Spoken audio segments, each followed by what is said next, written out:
Sir po, lalo ko. Ang saya ko guys. Hindi talaga ako makakapigil po. Kasi ako lang po bumili. Shout out kay Sir po. Ang saya ko. Sa bahay lang minsan, pampasaya ng lives. Pag may oras sa kusina, apoy ay naglalight. Tikim-tikim muna, sarap ng bawat bite. Ayan na ang tawag, dorang layas. Di kailangan ng Ayan, good morning mga palangga.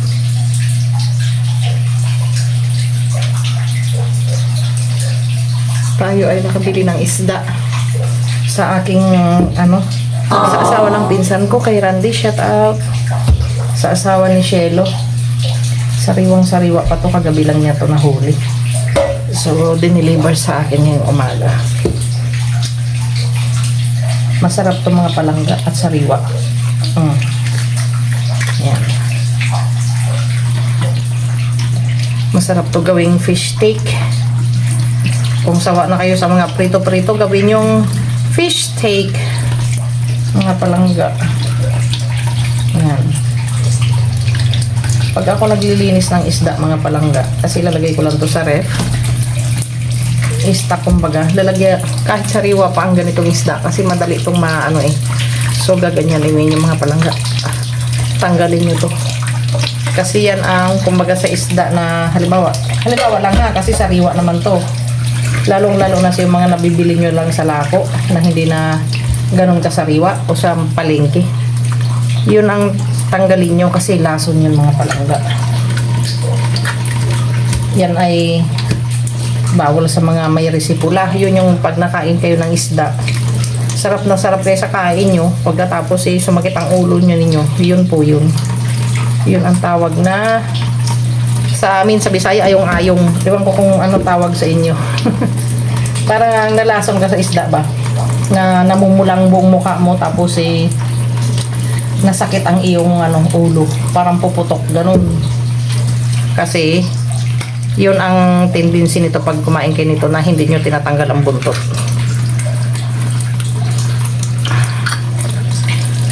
So yan ang aking ginagawa mga palangga.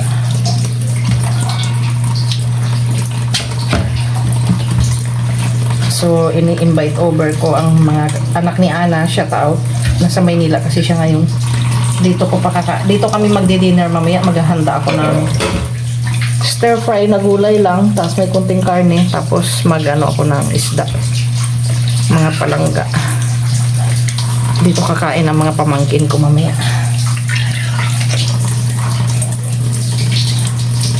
Kasi wala ang mama nila. So, kami-kami lang ng mga bata ang kakain. Actually, matagal na namin plano to. Kaso, hindi na tuloy-tuloy. Hanggang umalis na lang yung asawa ko. So, kami na lang ang gagawa. Kasi busy din kasi sila. Nag-i-school yung mga bata. Ayun mga palangga. Kahit sariwang-sariwa siya. Ganun ang ginagawa ko. Tinatanggal ko yung buntot. Kasi turo sa akin ng lola ko yan, tsaka ng papa ko. Yan daw ay nakakaano yung buntot na yan.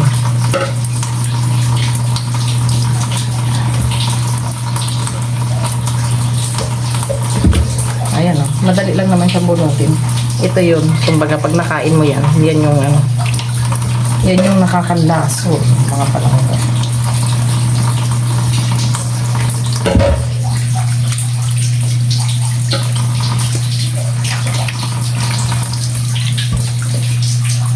Lalo na ang ganito, tapos hindi na sariwa, tapos anuhin pa ninyo, ipiprito, naku, yun ang malakas namumula talaga mukha mo niyan. Nadanasan ko kasi yun Tapos ang gamot lang asukal. Alam niyo ba yung mga palangga, naranasan nyo na, asukal ang gamot, o kaya man buko ng nyog, buko na nga nyog pa.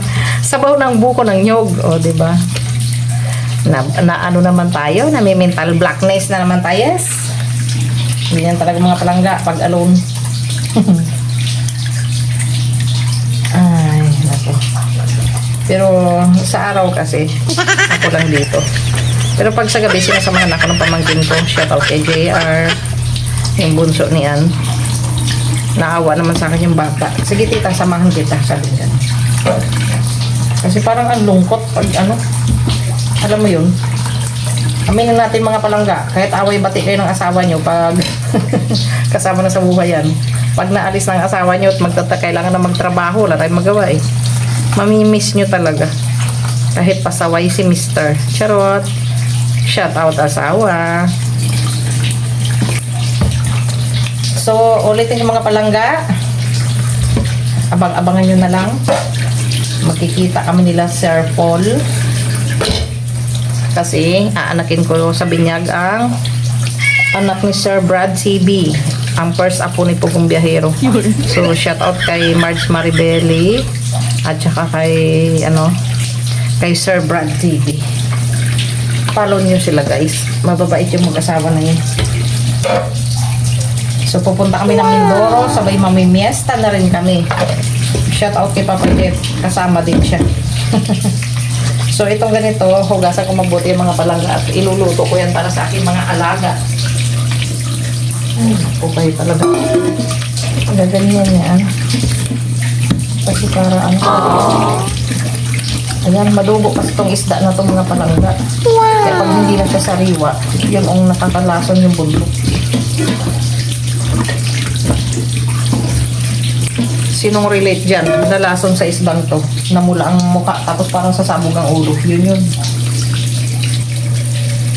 Yun mga palangga. Kaya ganun ang gawin nyo. Tatanggalin nyo ang buntot. Kung ayaw nyo kayo ay sasakit ang ulo. Na parang sasabog. Kaysa maggamot pa kayo ng asukal, ganyan-ganyan. Tanggalin nyo lang ang buntot.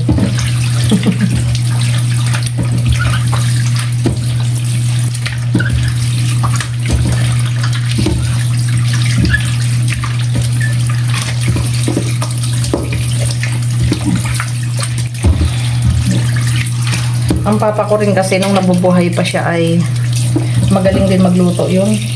So doon ko yata namana ang aking skill. Kasi may tao kasi na aminin natin mga palangga. May tao na masarap kumain pero hindi talaga marunong magluto kahit anong gawin. Yung bang hindi sila hindi sanay kundi hindi sila natututong magluto kasi wala sa bloodline nila. Ay ganoon eh. Hindi totoo talaga yun. Kasi sabi nila, di ba, napapag-aralan ng pagluluto. Pero kung hindi mo talaga parang sa lang din yan. Sa pagkanta, di ba? Halimbawa, aminin natin sa mga Pinoy. Gustong-gusto natin na mag-video okay. Kaso ang problema, ang video okay ayaw sa atin. Ganon din yun. Ganon din yun mga palangga. So, alam nyo na ibig ko sabihin. So, lalagyan ko na lang ito ng asin at pakukuluan ko. Gutom na mga alaga ko. Para lang naman to sa mga pusa. Hindi ko pinapakain sa aso mga ganito. Ang pusa kasi, kahit itapon mo ito, susundan nila. So, lulutuin ko na lang para busog talaga sila.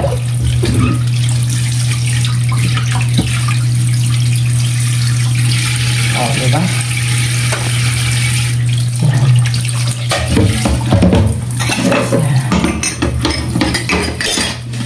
Ay, mga palangga. Mahirap pag malitang yung kitchen. Ay, ang lababo. Kitchen. Ang lababo mo pag maliit, mahirap. Mahirap pag malitang space. Lalaga ko ito. Lagyan ko ng konting asin. Naghihintay na yung mga aliporis ko.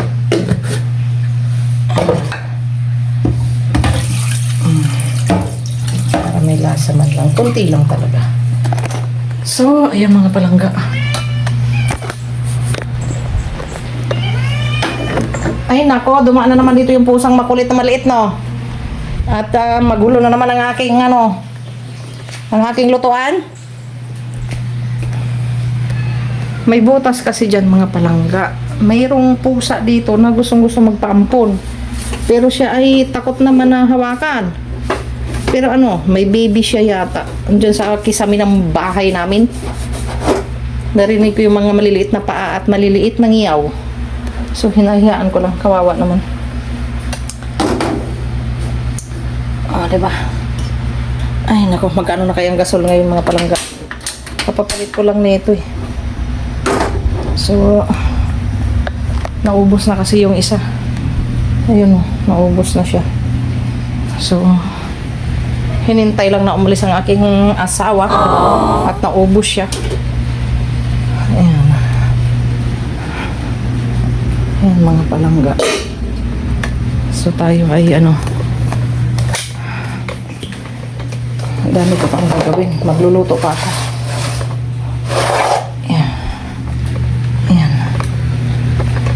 Pakita ko sa inyo mga panila. O, diba? Puro isda yan. Ang dami ko pa palang manok. Diyos ko, si Jobo. Gusto na naman niya akong bintahan ng ano. Sabi ko, hindi pa ako nakakapunta ng bangko kaya wala akong pera. Gusto niya talaga akong bigyan ng ano, manok. Ganun kasi yung mga palangga. Pag ikaw eh, hindi ka marunong mangutang, pinapautang ka. So, pag marunong ka bang magbayad ba, talagang pinapautang ka. Ayan o, dami kong stock. So, pag may bisita man o whatever, hindi sila magugutom. So, that's it for ng mga palangga. Ako muna ay magbisi-bisihan. Magluluto ako, maglilinis pa ng bahay. Kasi napagod din ako kanina dahil inayos ko yung garden sa baba. And then maglulubat na lang yung cellphone ko. Gagawa ako ng fish steak for today's video. Yan ang aming ulam mamaya. At may darating akong mga visitors. Hindi, actually mga pamangkin ko sila. Niyaya ko silang kumain. Dito ko pakakain yung mga bata. So, gawa ko ng fish steak, mga palangga.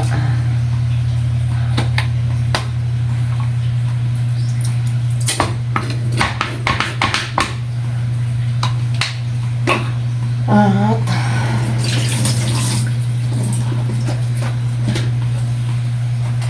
magigisa na lang ako ng gulay para may veggies din kami.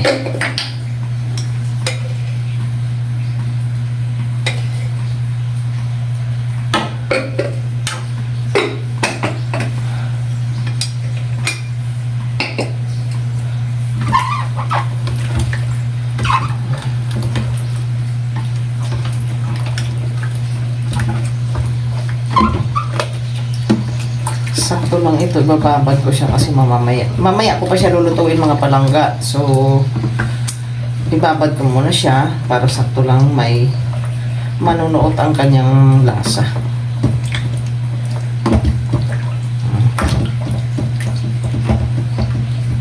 Yan.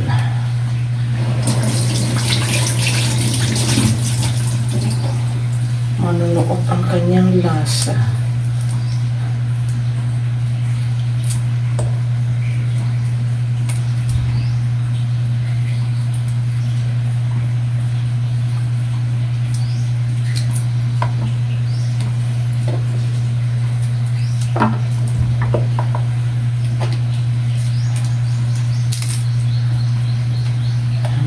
Natin siya dyan.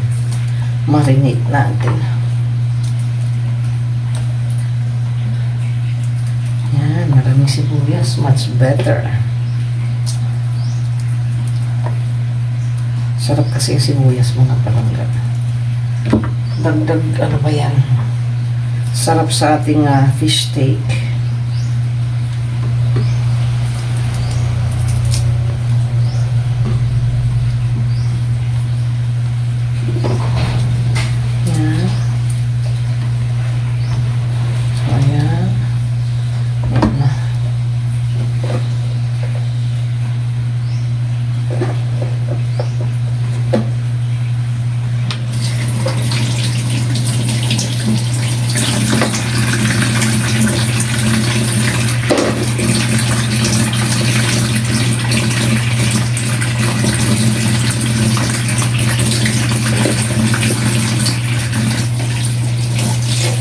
ko yung ano. Maganda kasi yung bill paper malaki. So, gagawin kong binhi ang kanyang mga buto.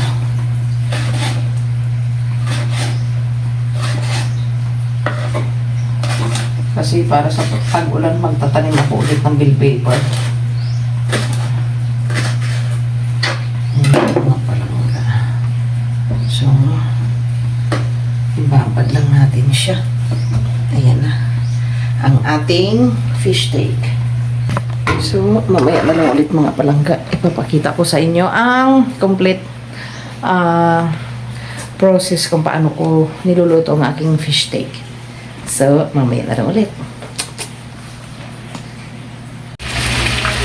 Yan mga palangga. O, diba? Ito na yung gulay namin. Kasi masarap ang may gulay. So, ang aking fish steak. Yan, pinipirito ko ng fish. And then, andito ang ating pinagbabarang kanina. Yan ang magiging sauce niya. Ngayon, kunti pa mga palangga. Lagyan natin ng bawang. Natimplahan natin mga palangga. Dagdagan ko lang siya ng fried garlic. Dito na naman ang ating tokwa. So, okay lang ito mga palangga na medyo crunchy ang ating gulay. Mas masarap kasi pag crunchy ang ating gulay mga palangga. Sakto lang ang lasa.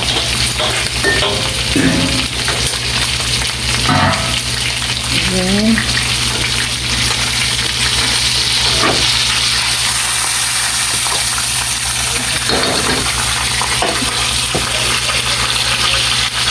Ilipat na natin siya para malagyan na natin ang sauce. At andito ng aming bisita. Ang aking bisita pala. Kaya ako lang mag-isa.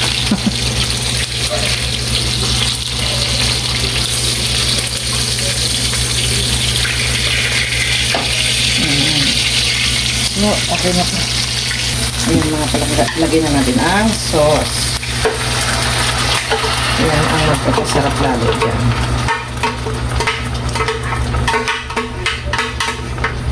Sa ating fish steak.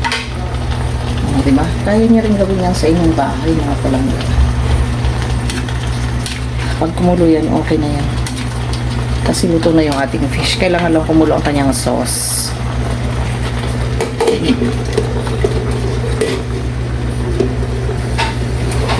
Ayan mga palangga. Tingnan natin. Ha? Ay kay kalapit-lapit lang na. Ginatamad kagid magkare. Di ba yan ka na nag-stay? Dito ikaw nag-stay sa ano? Oo nga, lapit lang ng resort, no? Nakauli na lang si Tito Christian. Ang usapan yon, sinabi namin kay JR na magdi-dinner tayo. Ay, hindi. Ira ka mo nagtuloy.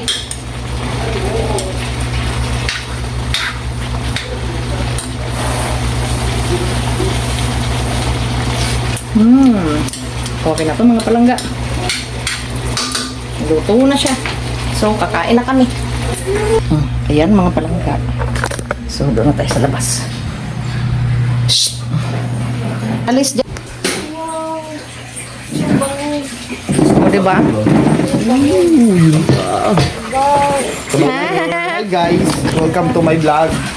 Hi guys. Hi guys, sir. Welcome to my vlog, ha? Blue! Behave, anak, ah! Lak dito ako, kaya ako hay tabaching.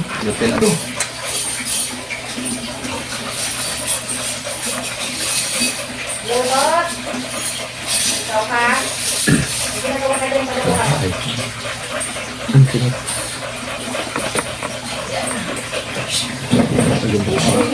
Labas na malaga boy. Oh, ito pa ang ating rice. Yeah. Ubuson ka ko na yung nag-dart ha. Kaya, grabe sa guys. Sabi na kayo si Titaw. Ay, so ay?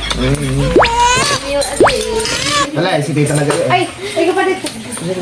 Ikaw pa dito, bangko na. Open your eyes, Charot. Feel at home. Ayan, there. Oh, diba? Opo. O, diba? Yan ang aming pagkain, mga palangga. So, kakain na muna kami at kami muna ay magpipray. Dede! Sino magpipray? Si JR. Bakit? Sabay-sabay pa kayo, ha? Bunso. Bunso, daw ikaw kaluoy, Ikaw ko na mag-lead ng pray. Dungan-dungan kat sindanak. Mapare mo sa natin. Hindi ako mapare. Hindi yan. Asawa ka galit ng 5. Dali. Lead the prayer, nak. In the name of the Father, Son, and the Holy Spirit. Amen. Bless us, O Lord, in this day gift which we are about to receive from the bounty through Christ our Lord. Amen. Diba kay... Wala man si Mama. Mga palangga, kakain muna kami. Good evening. So, andito ang aking mga visitors. Diba? Ang aking bunso. Ang, kagwapa nga. Ang kuya. Ang pinakakuya. Ay! Sana makita mo to. Paborito pa ba kita? Parang hindi na kaya. Nawawala ka diba? Kami lang andito. Nasaan ang paborito ko? Si JR na yata ang paborito ko ngayon Hindi, lahat naman sila love ko. So, kakain muna kami mga palangga.